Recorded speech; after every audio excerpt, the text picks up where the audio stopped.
Hey guys, I'm Molly. I am here to celebrate World Read Aloud Day with you. I wish we could do it in person, but I'm excited to read this brand new book with you called Milo Imagines the World. It's by one of my favorite authors, Matt de la Peña, and it's brand new, so I hope you like it as much as I do. When I read, sometimes you'll see my finger on the side of my head. That means I'm thinking about the words in the book to help me understand the book even better, because we know that reading is thinking. So remember, these are the words that are going on in my head, not the words on the page. Let's get going.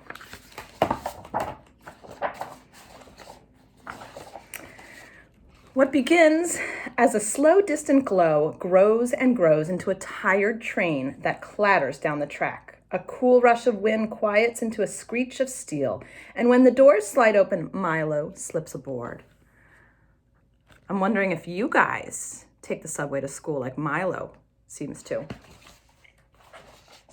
The train bucks back into the station as he and his sister squeeze onto bench seats. The whiskered man beside Milo has a face of concentration. A businessman has a blank, lonely face. The wedding-dressed woman near the far door has a face made out of light, while the dog peeking out of her handbag has no face at all, just a long, lolling tongue. I'm noticing so many descriptive words just about this one scene on the subway.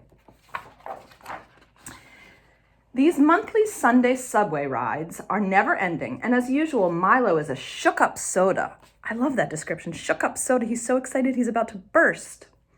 Excitement stacked on top of worry, on top of confusion, on top of love. To keep himself from bursting, he studies the faces around him and makes pictures of their lives. Okay, now I really want to know, where is he going on this Sunday, and why is he so excited to go there? At a downtown local stop, the whiskered man folds up his crossword and hurries off the train. Milo imagines him trudging through the brown mounds of slush. It's a 5-flight climb to his cluttered apartment, where he's greeted by mewling cats and burrowing rats. Parakeet tweets songs of longing as the man sips tepid soup hunched over a game of solitaire. Late that night, the door to the parakeet cage mysteriously falls open, and the cats gather on the cold sill to watch the birds fly free above the city. Wait, let me make sure I really understand this. Remember, Milo is imagining all of this. This whole scene is going on in his imagination. It's not really what he sees. Milo tugs his sister's sleeve and holds up his picture. But even when she turns to look, he can tell she doesn't see she's a shook-up soda too. A boy in a suit boards the train with his dad. His hair is a perfect part, and there's not a single scoff on his bright white Nikes. Milo imagines the clop, clop, clop of a horse-drawn carriage that will carry him to his castle. He imagines the clink, clink, clink of the guards slowly lowering the drawbridge. Across the human-made moat, the boy is met by a butler, 2 maids, and gourmet chef offering crust-free sandwich squares. All right, now I'm really getting the idea that Milo, in his mind, is making up a story behind all these people he goes on the subway. He's taking the clues that this boy is dressed up fancy with his hair in place and his fancy white sneakers, and imagining that he's going to a castle. Milo flips to a fresh page at a bustling midtown stop when the wedding-dressed woman strides off the train. A band of street performers launches into "Here Comes the Bride," and everyone on the platform stops and cheers. 42nd Street, I've been to that subway. Have you? Milo imagines the grand cathedral ceremony where the couple will be pronounced husband and wife, imagines the groom whisking his bride to an awaiting hot air balloon where the pilot loads them in with blankets and blasts the heats, and up, up, up they go beyond the concrete walls of the city into the infinite blue. So a whole story about this bride getting off the subway happening in Milo's imagination. Milo holds up this picture too, but his sister shoos him away. "Can't you see I'm playing my game?" He watches her thumbs bang around her smudged screen, then turns back to the boy in the suit. They lock eyes for a few seconds, and suddenly it feels like the walls are closing in around Milo. The spell is broken when a crew of breakers bounds onto the train, announcing, "Y'all ready for a show?" Several curious faces look up as the beat drops, and now the girls are walking up the walls. They're whirling around poles. They're backflipping over shopping bags. When the train pulls into the next stop, they collect a few dollars and scramble for another car. All right, I can tell from the words and the illustrations that these kids are getting on subway cars to perform and do some break dancing to make some money.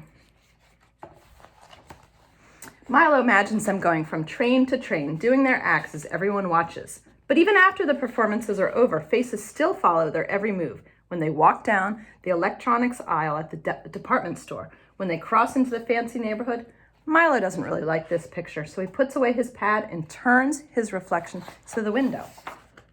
What do people imagine about his face? There's that curious Milo, now wondering about other people thinking about him. Can they see him reciting his volcano poem to the class?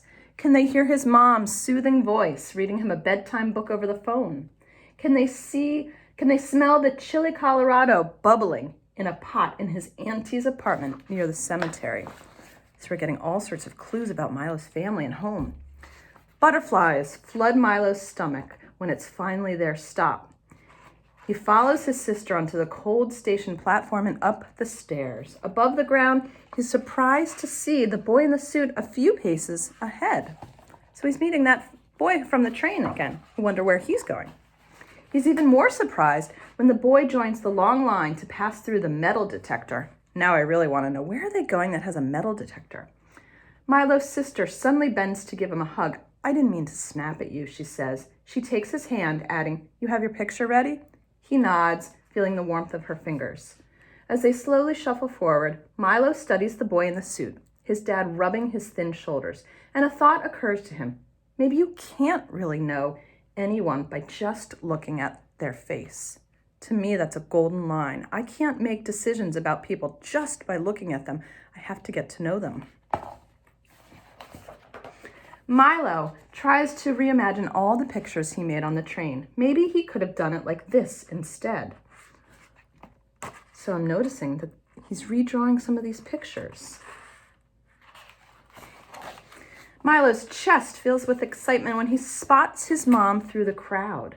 His sister rushes in to give her a hug before pulling Milo in too, and it's this tight tangle of familiar arms that he feels most alive. I'm going to zoom in so you guys can see the picture.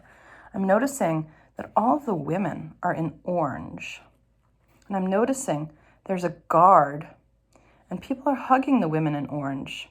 I'm thinking that maybe Milo's mom is in prison and they are visiting her in prison. And that's why he's excited and nervous and a little scared and sad. Let's keep reading and find out. When they separate, Milo flips through his pad until he finds the right picture. I made this for you, he says, holding it up, and he watches for the smile he hopes will spread across his mom's face. And here's the picture that Milo drew for his mom.